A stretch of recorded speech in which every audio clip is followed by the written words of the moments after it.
आंबेडकरांचा विजय असो, महाकारुणिक तथागत भगवान गौतम बुद्धांचा विजय असो, आदरणीय भिक्खू संघाचा विजय असो। आपण सर्वजण मिळून पंथांना याचना करूयात आणि त्रिचरण पंथाचे ग्रहण होईल आणि त्यानंतर आपल्या ध्वजगाथा होईल, पुढे कार्यक्रम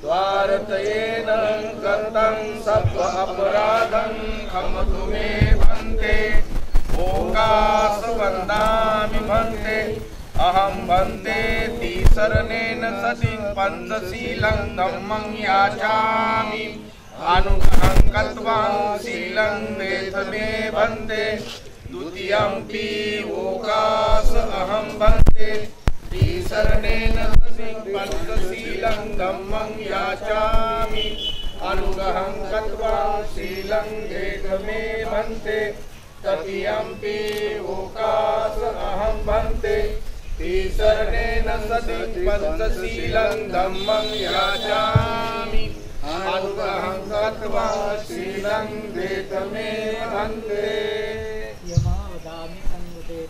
अहं भन्ते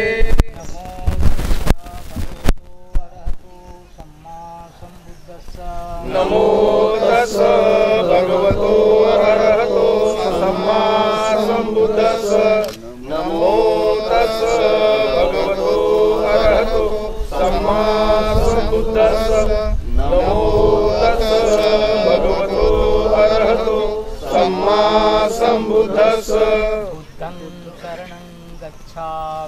बुद्धं शरणं गच्छामि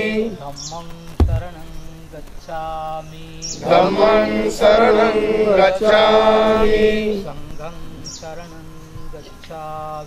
संघं शरणं गच्छामि द्वितीयंपि बुद्धं शरणं गच्छामि द्वितीयंपि बुद्धं शरणं गच्छामि द्वितीयंपि धम्मं शरणं गच्छामि द्वितीयंपि धम्मं शरणं गच्छामि द्वितीयंपि संघं शरणं गच्छामि द्वितीयंपि संघं शरणं गच्छामि तृतीयंपि बुद्धं शरणं गच्छामि तृतीयंपि बुद्धं शरणं गच्छामि तृतीयंपि धम्मं शरणं गच्छामि तृतीयंपि धम्मं शरणं गच्छामि तृतीयंपि संघं शरणं गच्छामि तृतीयंपि संघं शरणं गच्छामि त्रिशरण शरणागमन संपूर्णं आं भन्ते पानातिपाता वेरमणि शिक्षापदं समादियामि पानातिपाता वेरमणि शिक्षापदं समादियामि अदिन्नदाना वेरमणि शिक्षापदं समादियामि अदिन्नदाना वेरमणि शिक्षापदं समादियामि कामेषु मिच्छाचारा वेरमणि शिक्षापदं समादियामि कामेषु मिच्छाचारा वेरमणि शिक्षापदं समादियामि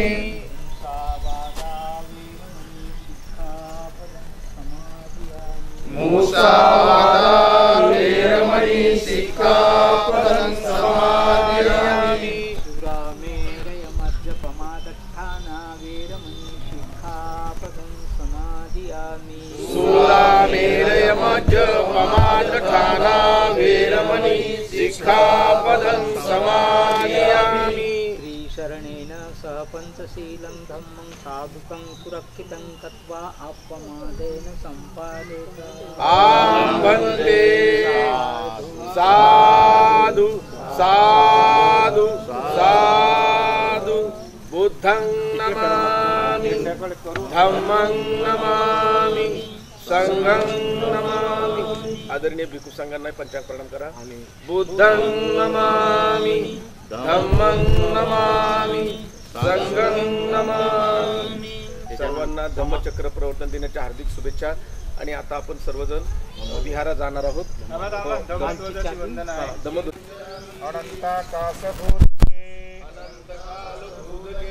वज्र संघात कायस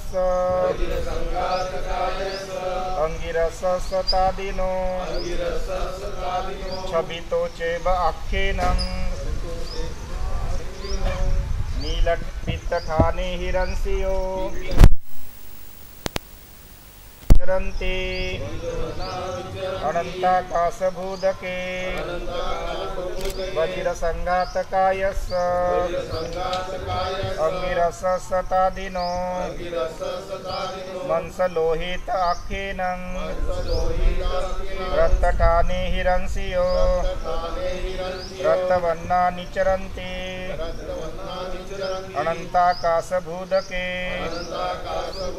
वज्र संघातकायस् अंगिरस सतादिनो अठिवन्ते हि आख्येनं रत्तठाने हिरंसियो श्वेतवर्णानि चरन्ति अनन्ताकाशभूदके वज्र संघातकायस् अंगिरस सतादिनो तेसं तेसं शरीरानं नानाठाने हिरंसियो मज्जिठक्खा निचरन्ति अनन्ताकाशभूदके वज्र संघातकायस् अंगिरस सतादिनो तेसं तेसं शरीरानं नानाठाने हिरंसियो पप्पसरा निचरन्ति अनन्ताकाशभूदके वज्र संघातकायस् अंगिरस सतादिनो एवं सब्बणं रंसिः निचरन्तं दिशो दिशं अनन्तं अधो उद्दच्च अमतवं मनोहरं कायेन वाचा चित्तेन अंगिरस नमामहं. साधु साधु साधु.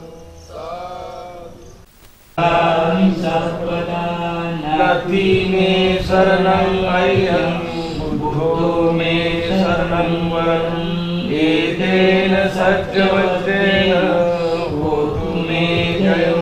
तस्मात्सोऽर्थी भवन्तु मे योऽसंसिन्नो वरवोऽधिमूले मारंससेन अतिविजय्वा सम्बोधिमागच्छे अनन्तयामो लोकोत्तमं पन्मामि बुद्धं. स्वाहातो भगवता धम्मो संरीतिको अकालिको एपस्सिकोपनायको पच्यतं वेद अहं वन्दामि सर्वदा. नथि मे शरणं अय्यं धम्मो मे शरणं वरं. एतेन सत्यवचनेन होतु मे जयमङ्गलम्. उत्तमं येन वन्देऽहं धम्मं सर्वविदं वरं. धम्मेयो कलितो दोषो धम्मो प्रमुखं यत्किञ्चिरतनं लोके विद्यति विविधा रतनं धम्मसमानत्ति. तस्मात् सुखी भवन्तु मे आट्ठङ्गिको आर्यपतो ज्ञानं मोक्षोपवेशाब्दिको वमग्गो धम्मोऽयं शान्तिकरोपनीतो नियानिकोटं पन्मामि धम्मं. सुपटिपन्नो भगवतो सावकसङ्गो सुपटिपन्नो भगवतो सावकसङ्गो न्यायपटिपन्नो भगवतो सावकसङ्गो सामीचिपटिपन्नो भगवतो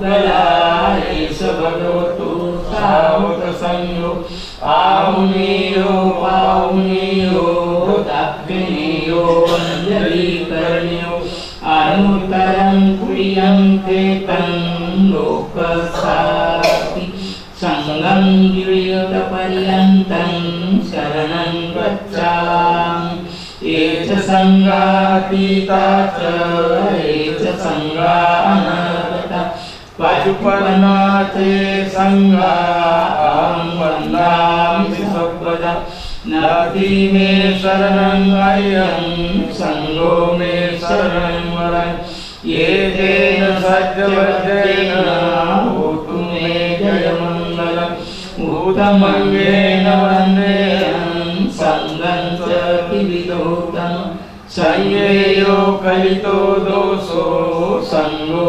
कातुतमम् यद्विञ्चिरतनं लोके विद्यति विविधापुतु रतनं सम्मसमानत्वि तस्मात् सुखी भवन्तु संगो विशुद्धो वरदात्मिनेयो सन्तीन्द्रियो सप्पमदपयितो गुणेनेके समीति पतो अनासवोतं पनमामि संगं नमामि बुद्धं गुणसागरं तं सत्ता सदा हुन्तु सुखी अवेदा कायो जिगुच्छो सकलो दुगन्धो गच्छन्ति सब्बे मरणं च नमामि धम्मं सुगतेन देशितं सत्ता सदा हुन्तु सुखी अवेदा कायो जिगुच्छो सकलो दुगन्धो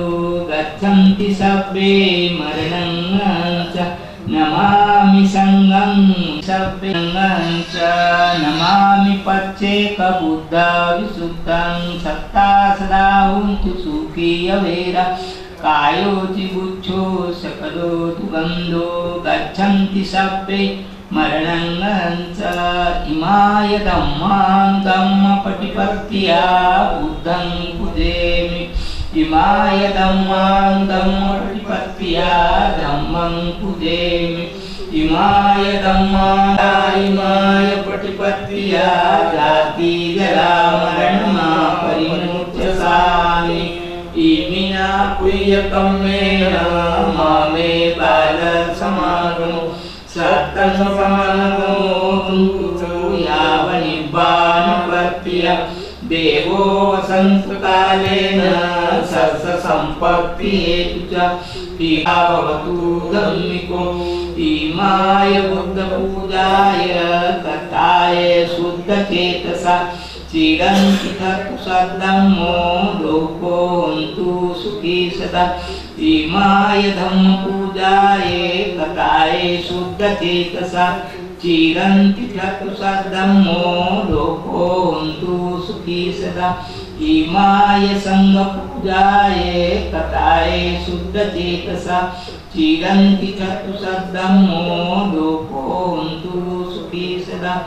सब्ब पापस्य अकरणं कुशलस्य उपसंपदा सचित पर्योदपनं एतं त्यांच्या समोर आपण गाथा म्हटलेल्या आहेत.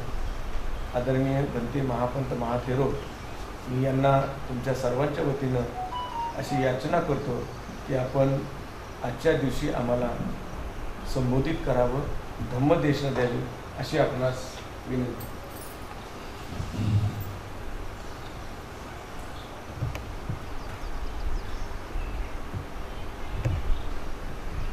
सुखो बुद्धानुपादो सुखा सद्धम्मदेशना सुखा संगस्व सामग्री समग्गानं तपो सुखो. भगवान सम्यक संबुद्धाची वचन आहे. बुद्धाचं उत्पन्न होणे सुखकारक आहे. सद्धम्माचा उपदेश सुखकारक आहे. संघाची सामुग्री एकता सुखकारक आहे. सर्वांनी मिळून तप करणे श्रेष्ठ आहे. मंगलमय आहे, कल्याणमय आहे. एवं मे श्रुतं एकं समयं भगवा वाराणसीं विहरति ऋषिपतले मिगदाये तत्र को भगवा पंचवग्गे भिक्खु आमन्तेसि द्वे मे भिक्खवे अन्ता पप्पजतेन सेवितव्वा कतमेन्द्रे यो चायं कामेषु कामसुखलिकान् योगो हीनो गम्मो पोतुदन्निको अनरियो अनर्थ सहितो एते को भिक्खवे उभो अन्ते अनुपगमं मध्यम पटिपदा तथागतेन. एकदा भगवान सम्यक संबुद्ध बुद्धगयेवरून आल्यानंतर वाराणसी येथे विहार करीत होते. मृगदायवनात विहार करीत असताना भगवान बुद्ध त्या 5 पुत्राकडे गेले. ते होते कौंडिन्य, महानाम, भद्य, वप्प आणि अश्वजित. भगवान बुद्ध त्यांना म्हणाले, भिक्षू हो, तुम्ही जीवनामध्ये कामभोग वासनेचं सुख जीवनात अतिउच्च सुख आहे असं मानू नका. त्याहून तुम्ही दुसरं कोणाची शिरा वेगळं धड करू नका. त्यानंतर भगवान सम्यक संबुद्धांनी भिक्षूंना ह्या 2 गोष्टी सांगितल्या की जीवनात या 2 गोष्टीचं तुम्ही पालन करा. पुढे भगवान बुद्ध म्हणतात, भिक्षू हो, 3 तृष्णा आहेत. 3 तृष्णा आहेत. एक काम तृष्णा, दुसरी भव तृष्णा, तिसरी विभव तृष्णा. वासनेच्या पोटी अनेक साधू संत सत्य सुखापासून जीवनाच्या दूर आहेत. जसं हिंदू धर्मीय साधू सुखापासून, सत्य निर्वाणाच्या सुखापासून दूर आहेत. म्हणून भगवान बुद्ध म्हणतात, भिक्षू हो, वासनेपासून दूर राहा. भव वस्तूच्या निर्मितीपासून दूर राहा. आणि तिसरं, नातेवाईकाच्या सुखापासून दूर राहा. ह्या 3 तृष्णा आहेत. या 3 तृष्णावरती विजय मिळवा. भगवान बुद्ध पुढे भिक्षूंना म्हणतात, अरियो अठ्ठांगिको मग्गो, म्हणजे 8 मार्गाचा आर्य अष्टांगिक मार्ग आहे. सम्मा दिट्ठी, सम्मा संकल्पो, सम्मा वाचा, सम्मा कम्मंतो, सम्मा आजीवो, सम्मा व्यायामो, सम्मा स्मृती, सम्मा समाधी. भगवान बुद्ध भिक्षूंना म्हणतात, भिक्षू हो, सम्मा दिट्ठी म्हणजे आपली दृष्टी कशी असली पाहिजे, सम्यक झाली पाहिजे. तर सम्यक दृष्टी केव्हा होते, जेव्हा आपण आपली काया जी आहे, आपलं जे जीवन आहे ते 2 मुळे सुरू आहे. एक मन आणि एक काया. तर जोपर्यंत आपण या कायेचा अभ्यास करत नाही, जोपर्यंत आपण आपली काया हाडाची साठाची काया आहे, हाडाच्या साठेचा जोपर्यंत अभ्यास करत नाही, तोपर्यंत आपण सम्यक दृष्टी प्राप्त करू शकत नाही. म्हणून भगवान बुद्ध भिक्षूंना म्हणतात, सम्यक दृष्टी असावी. आणि आपला संकल्प कसा असला पाहिजे, याव निब्बानपत्तिया, म्हणजे निर्वाणाची प्राप्ती करणे हे खरं सुख आहे. या खऱ्या सुखाची प्राप्ती करण्यासाठी मानवाने प्रयत्न केले पाहिजेत. पैशासाठी तर कोणी प्रयत्न करते है ना. मला इतके पैसे मिळाले पाहिजेत, मला तितके पैसे मिळाले पाहिजेत, त्याचा अमुक भोग घेतला पाहिजे, तमुक केलं पाहिजे, याला दिले पाहिजे, त्याला दिले पाहिजे. हा पैशाचा भोग सोडला पाहिजे. भगवान सम्यक संबुद्ध म्हणतात, भिक्षू हो, तुम्ही निर्वाणाच्या गतीची प्राप्ती करा. सद्धम्मामध्ये आपल्या 4 मार्ग आहेत आणि 4 फल आहेत. श्रोतापती फल, श्रोतापती मार्ग, सकृदागामी मार्ग, अनागामी मार्ग आणि अरहंत म्हणजे जीवन मुक्तीचा मार्ग. श्रोतापती फल, जेव्हा आपण श्रोत निर्माण करू, प्रवचन ऐकताना जेव्हा आपलं लक्ष केंद्रित होईल तेव्हा आपण म्हणायचं की आपण श्रोतापन्न झालो. श्रोतापन्न होणारा पुरुष 7 वेळा जन्माला येतो आणि सकृदागामी पुन्हा 3 वेळा जन्माला येतो. त्यानंतर अनागामीचा जन्म इथेही होत नाही, वरही होत नाही, दोनच्या मध्ये होतो. त्याला आईची गरज नसते, तर तो साधना करता करताच जीवनमुक्त होतो, म्हणजे अरहत पदाची प्राप्ती करतो. अरहंत म्हणजे जीवनमुक्त होणे, त्याचा कुठेही जन्म होत नाही. जो जीवनमुक्त होतो त्याचा कुठेही जन्म होत नाही. तर अशा प्रकारे आपण अरहंताची प्राप्ती तर दूर राहू, पण निर्वाणाची प्राप्ती, नि म्हणजे नाही, वाण म्हणजे तृष्णा, ज्या शरीरामध्ये ज्या मनामध्ये तृष्णाच राहिली नाही, समूळ नष्ट केलं. जसं एखादं झाड आपण मुळासकट उठून फेकतो, त्याप्रमाणे ही जी मुळं आहेत, ही जे तृष्णेचे मुळं आहेत, हे तृष्णेचे मुळं आपण उचलून फेकले पाहिजे. फेकतो म्हटल्यानं होईल का? नाही. भगवान बुद्ध म्हणतात धम्म कायेन पश्यति, डोक्यापासून तर पायापर्यंत जोपर्यंत आपण आपली काया अभ्यासत नाही, हाडांचा साठा अभ्यासत नाही, तोपर्यंत ही काया शुद्ध पवित्र होत नाही. भगवान बुद्ध भिक्षूंना म्हणतात आपला संकल्प निर्वाणाचा असला पाहिजे. सम्मा दिठ्ठी, सम्मा व्यायाम, सम्मा संकल्पो, सम्मा व्यायामो. आपण प्रत्येक काम करत असताना ते इमाने इबारे केलं पाहिजे.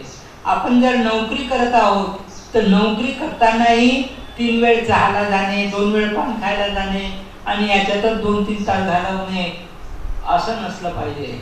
तर आपण प्रामाणिकपणे काम केलं पाहिजे.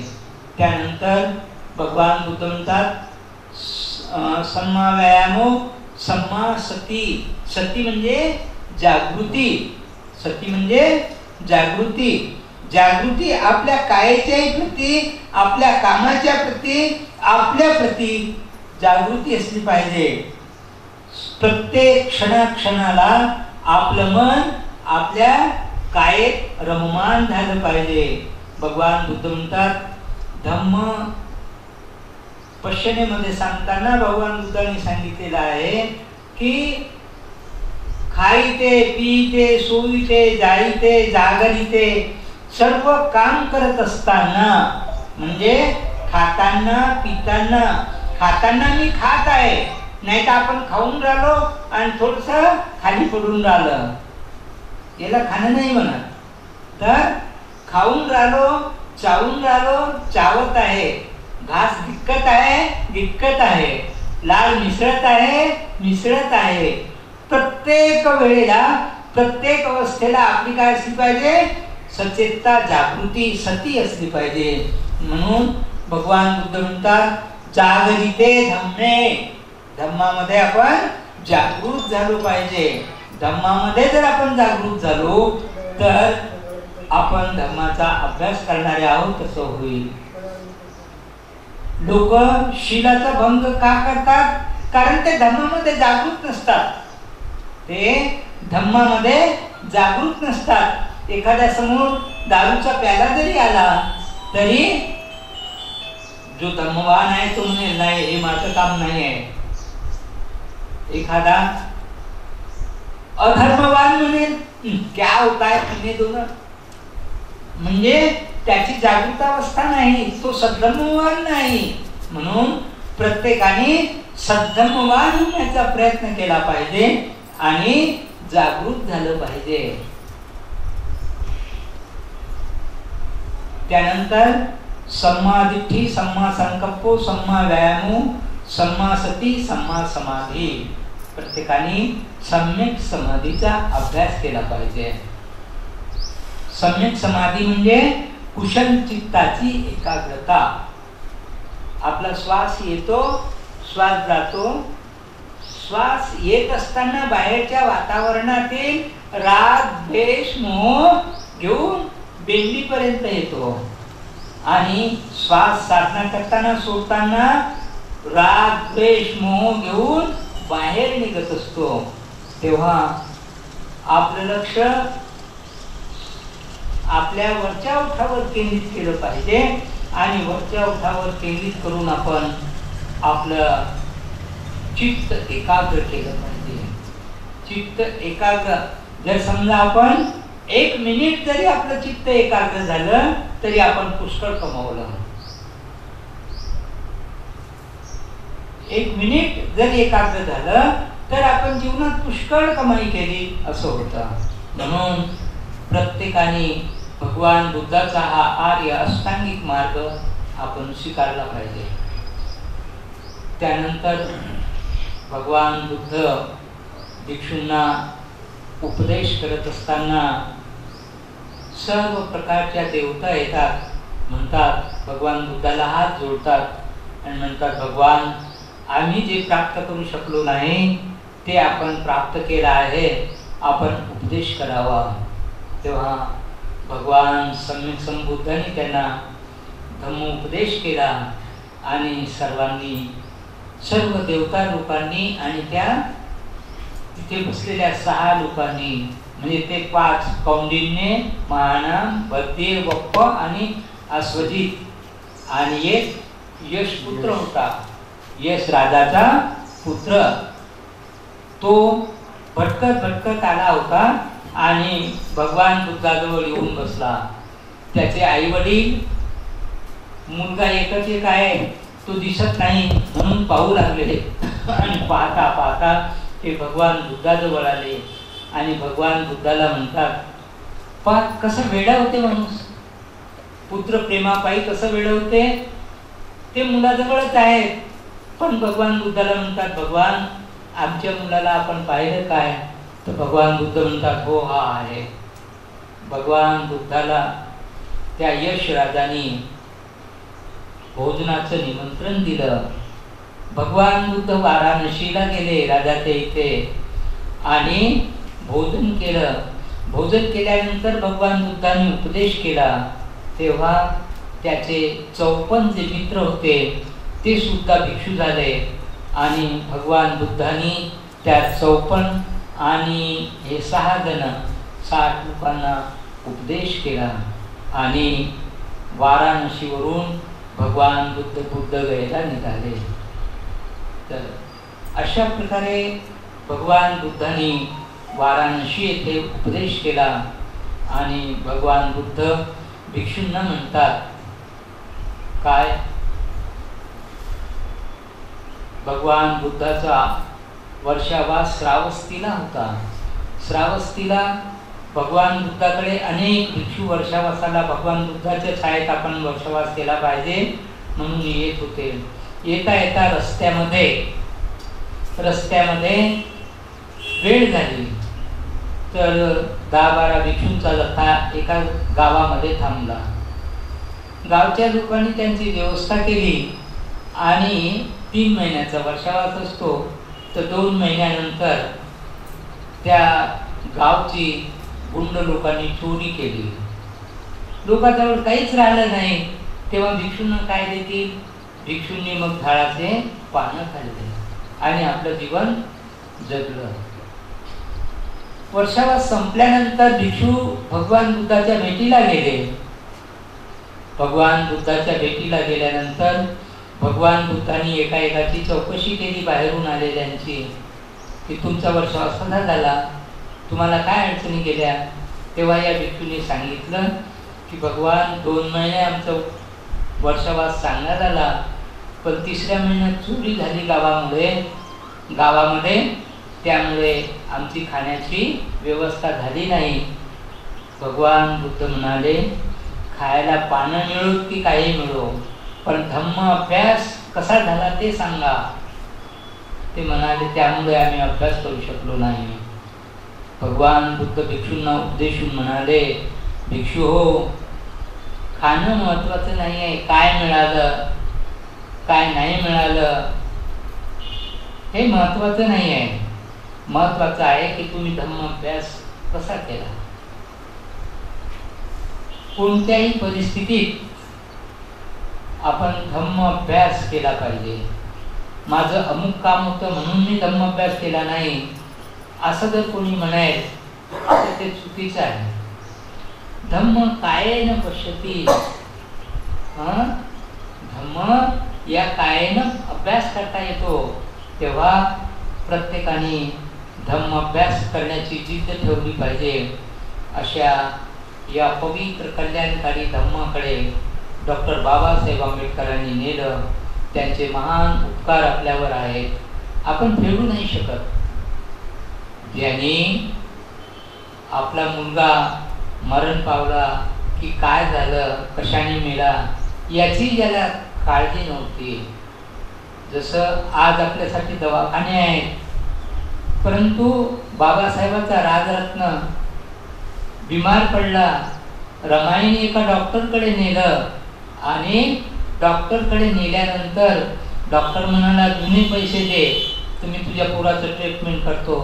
त्यांनी ट्रीटमेंट केलं नाही, तिने वापस आणलं मुलाला आणि मुलगा बिना औषधानं मरण पावला. डॉक्टर बाबासाहेब आंबेडकरांनी याचा विचार न करता समाजाचा विचार केला. समाजाचं कसं होईल याचा विचार केला आणि म्हणून आपल्याला समाज एक संघ कसा होईल, आपण सद्धम्म कसा मिळवू याचा विचार केला पाहिजे. आज आपण सद्धम्म श्रवण केला आहे.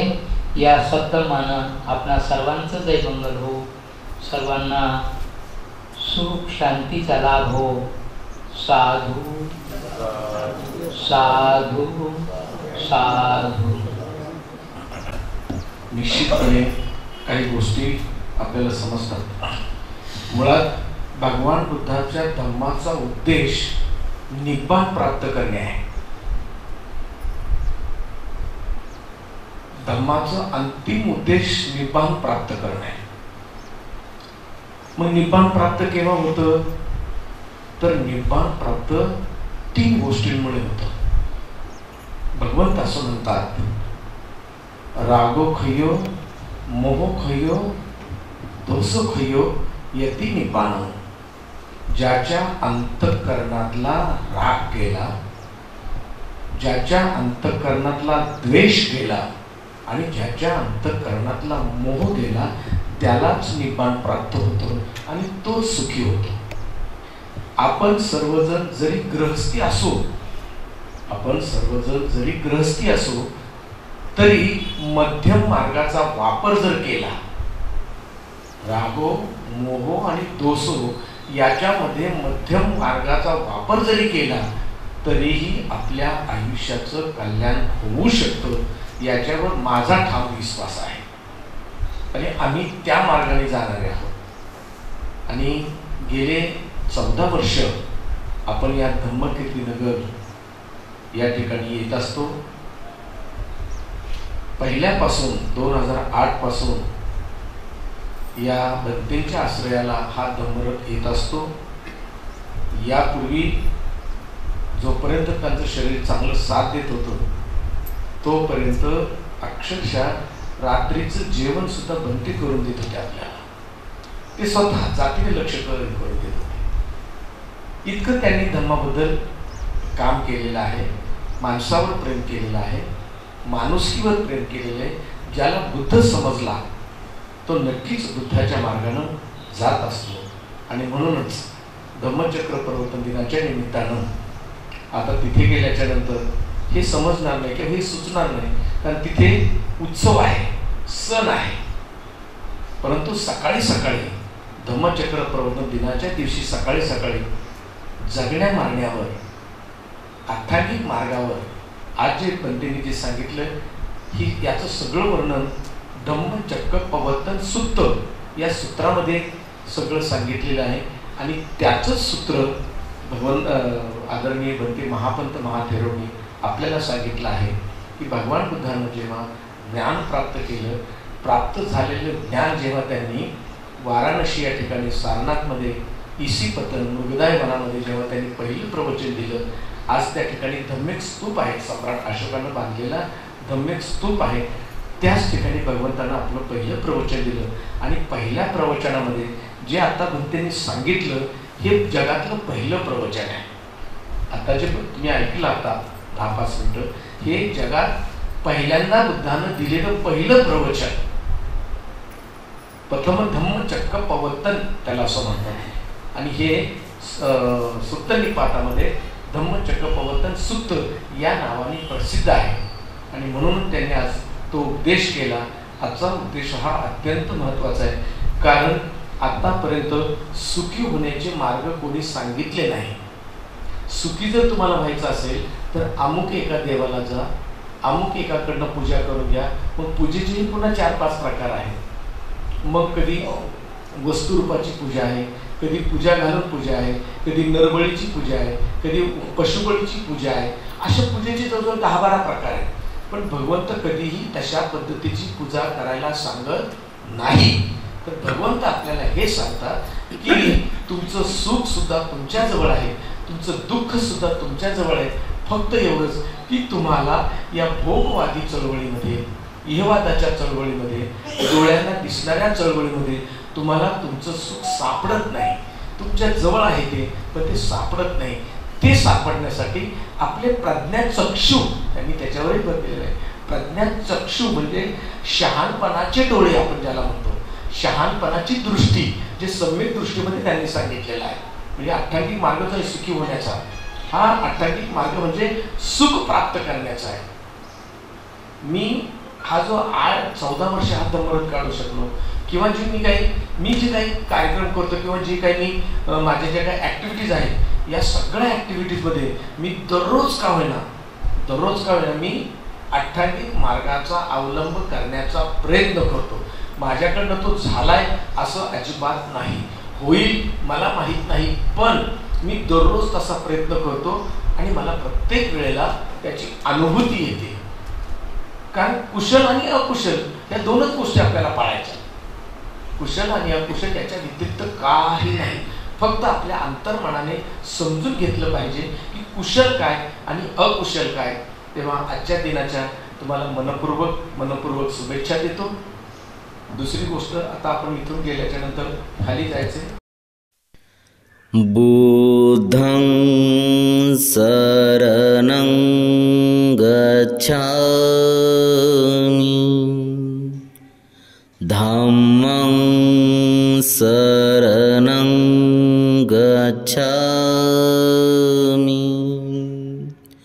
संघं शरणं गच्छामि, बुद्धं शरणं गच्छामि, धम्मं शरणं गच्छामि, संघं शरणं गच्छामि.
सम्मा संबुद्धस्स नमो तस्स भगवतो अरहतो सम्मा संबुद्धस्स नमो तस्स भगवतो अरहतो सम्मा संबुद्धस्स बुद्धं शरणं गच्छामि धम्मं शरणं गच्छामि संघं शरणं गच्छामि द्वितीयंपि बुद्धं शरणं गच्छामि द्वितीयंपि धम्मं शरणं गच्छामि द्वितीयंपि संघं शरणं गच्छामि तृतीयंपि बुद्धं शरणं गच्छामि तृतीयंपि धम्मं शरणं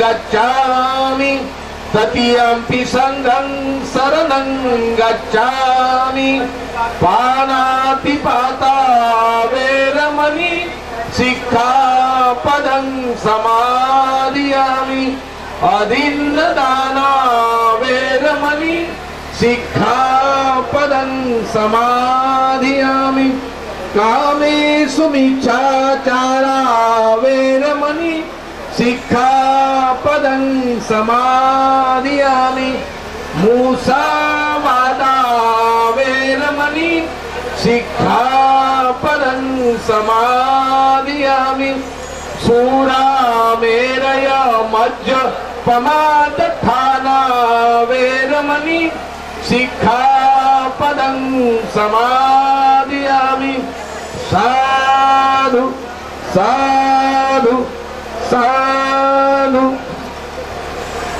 धम्माची दीक्षा लाखो लोकांना दिली. त्याच्या अगोदर बाबासाहेबांनी इथल्या व्यवस्थेला खूप वेळा समजून सांगितलं होतं की बाबा आम्ही सुद्धा तुमच्यासारखी माणसं आहोत. जर तुम्ही आम्हालाही तुमचा भाग समजता तर मग आम्हाला देवळात का जाऊ देत नाही, आम्हाला चांगलं का खाऊ देत नाही, आम्हाला कपडे का घालू देत नाही. बाबासाहेबांनी इथल्या व्यवस्थेला संधी दिली होती. यांनी बाबासाहेबांचं ऐकलं नाही आणि न ऐकल्यामुळे शेवटी 13 ऑक्टोबर 1935 ला बाबासाहेबांनी घोषणा केली की मी हिंदू धर्मात जरी जन्माला आलो असेल तर मी हिंदू धर्मात मरणार नाही अशी घोषणा केली. आणि त्यानंतर 14 ऑक्टोबर 1956 ला बाबासाहेबांनी या ठिकाणी दीक्षा दिलेली आहे आणि दीक्षा घेतलेली आहे. तुम्हाला सगळ्यांना या ठिकाणी आनंद वाटत असेल यायला. इथून जाताना आपण काय घेऊन जायचं आहे.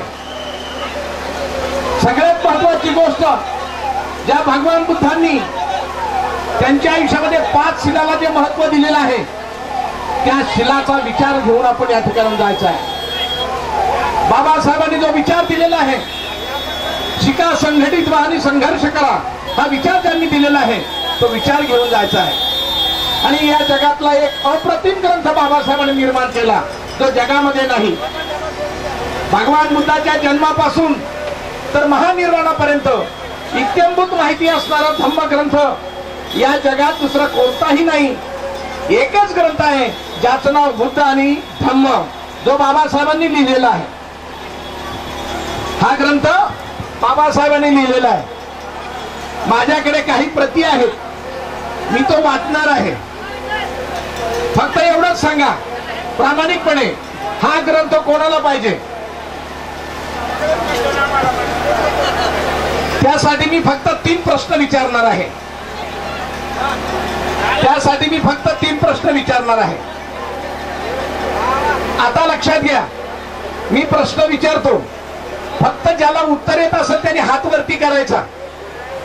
ज्याला उत्तर येत असेल त्याने हात वरती करायचा. बोलायचं नाही, त्याला सांगायचं नाही.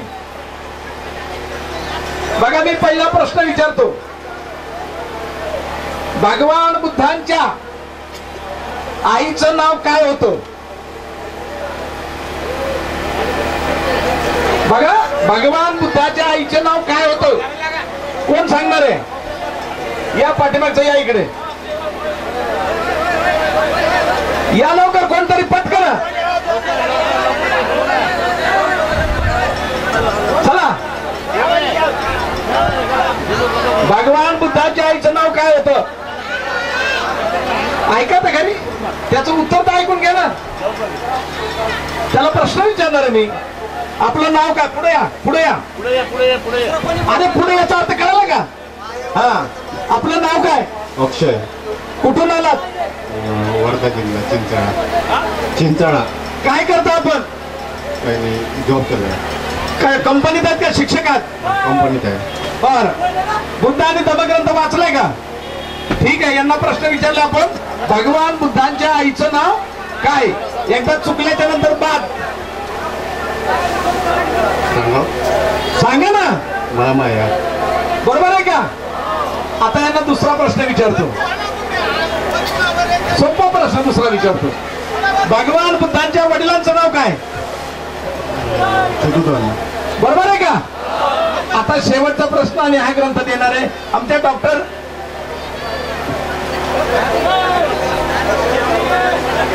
तिसरा शेवटचा प्रश्न यांना विचारणार आहे आणि हा ग्रंथ त्यांना देणार आहे. पण देताना तुम्ही टाळ्या वाजवायच्यात कारण ही संधी तुम्हाला पण येणार आहे.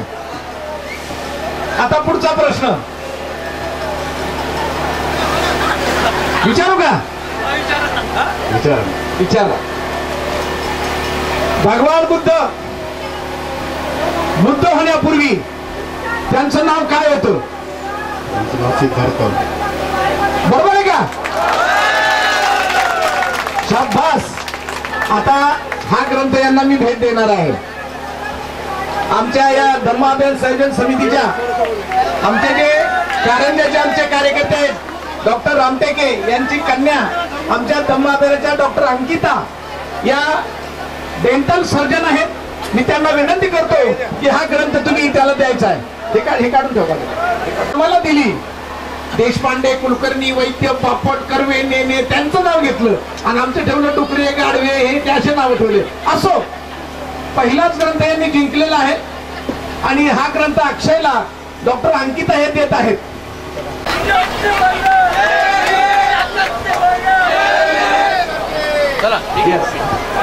दिनाच्या शुभेच्छा.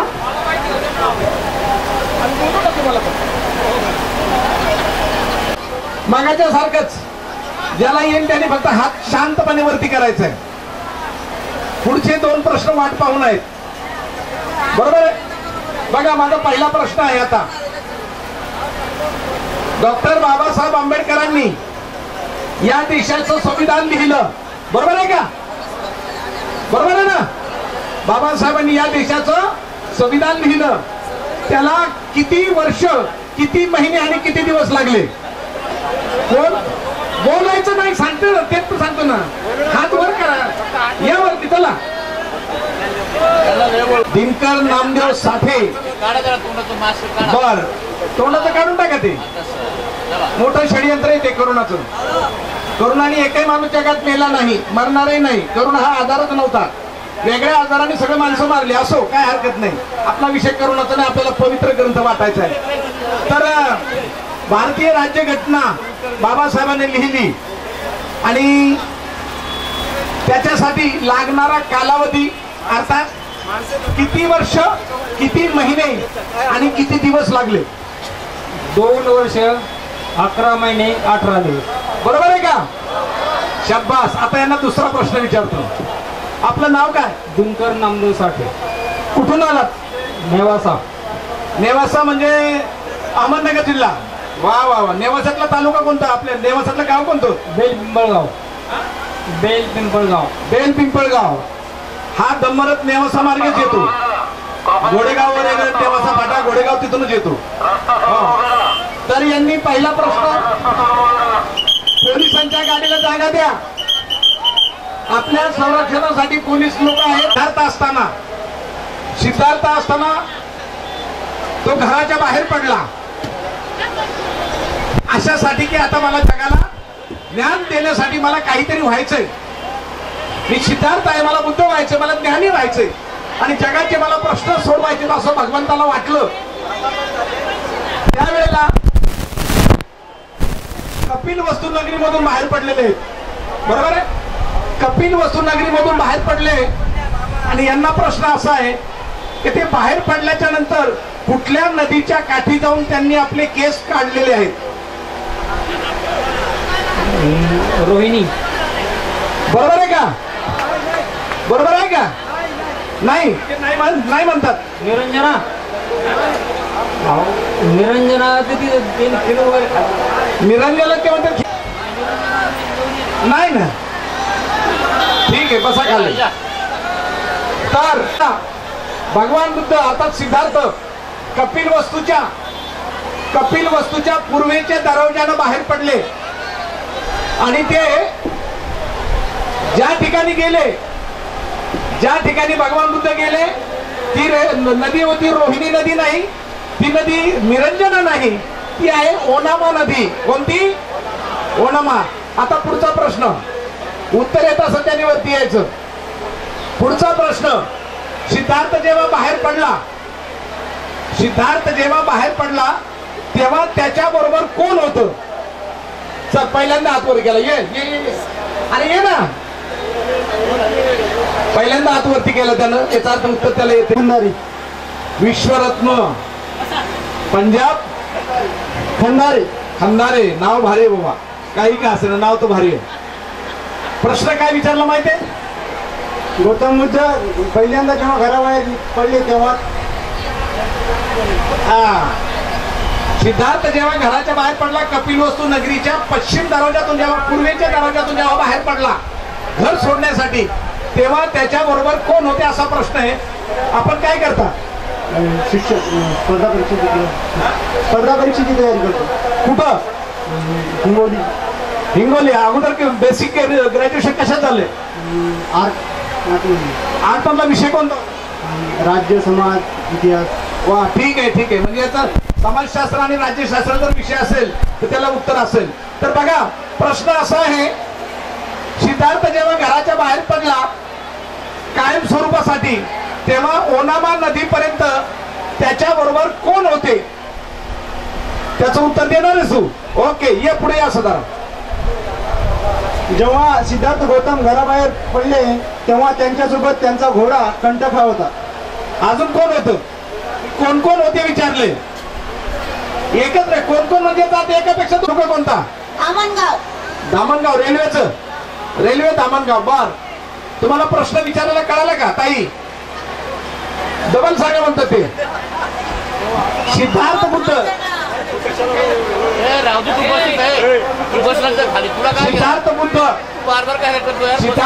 जेव्हा घराच्या बाहेर पडले कायमस्वरूपी घर सोडून, तेव्हा ओनामा नदीपर्यंत गेलेले आहेत. त्यांच्या बरोबर कोण कोण होतो? छन्न होता घोडा आणि त्यांचा मित्र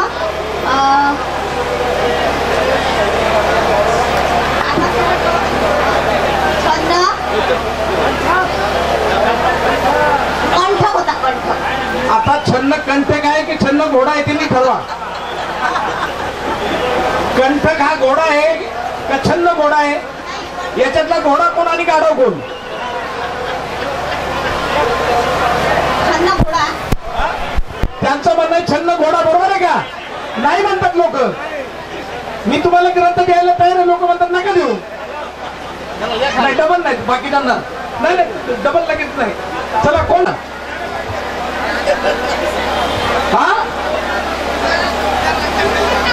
नाही, आम्ही फक्त त्यांच्या वडिलांचं नाव विचारले, आम्हाला पूर्ण नाव नाही पाहिजे. रामजी बरोबर आहे. बर, मग काय? अहो फक्त बापाचं नाव विचारलं, आडनावही नाही, काहीच नाही. काय नाव? तिचं नाव काय? कोणी बोलू नका प्लीज. लेकराचा सवाल आहे जिंदगीचा.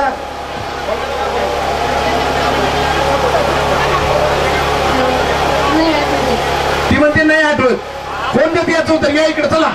नाही, ती ताई कोण आहे? या. नाही, ते त्या ताईंना बोलवलं मी. या. नागपूरमध्ये कुठं? हिंगणाला आहे. छान. मग नागपूरचे लोक आमच्याकडे म्हणल्यावर इकडे ते घेऊन जातील, आम्हाला असं वाटतं. कठीण आहे प्रत्येक उत्तर देऊ शकणे. देणार. तुम्हाला प्रश्न कळालाय? काय प्रश्न आहे? भगवान बुद्धांचा सांभाळ कोणी केला? भगवान बुद्धांचा अर्थात आई वारल्याच्या नंतर त्यांचा सांभाळ कोणी केला? बरोबर आहे प्रश्न. याचं उत्तर तुम्ही देणार? ताई द्या. त्यांची मावशी प्रजापती. बरोबर आहे का?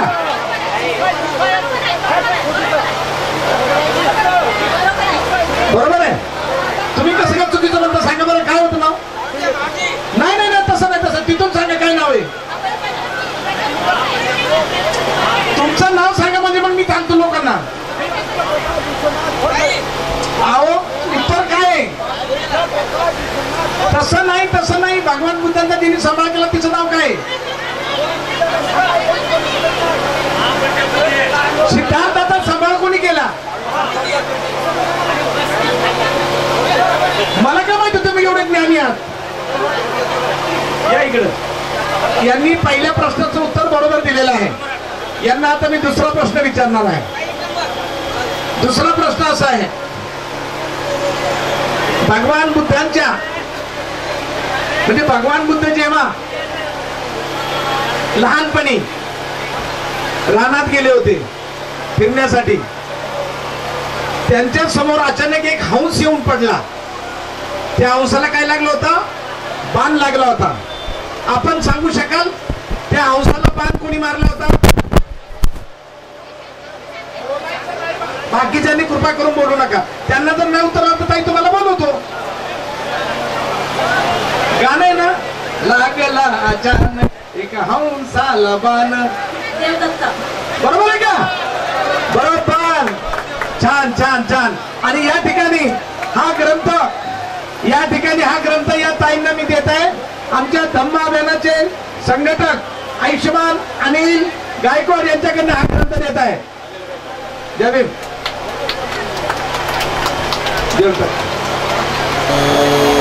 पाऊस यायला लागला का? थोडं थांबूया जरा. पाऊस येतो म्हणलं थांब. बुद्धं शरणं गच्छामि धम्मं शरणं गच्छामि संघं शरणं गच्छामि बुद्धं शरणं गच्छामि धम्मं शरणं गच्छामि संघं शरणं गच्छामि बुद्धं शरणं गच्छामि धम्मं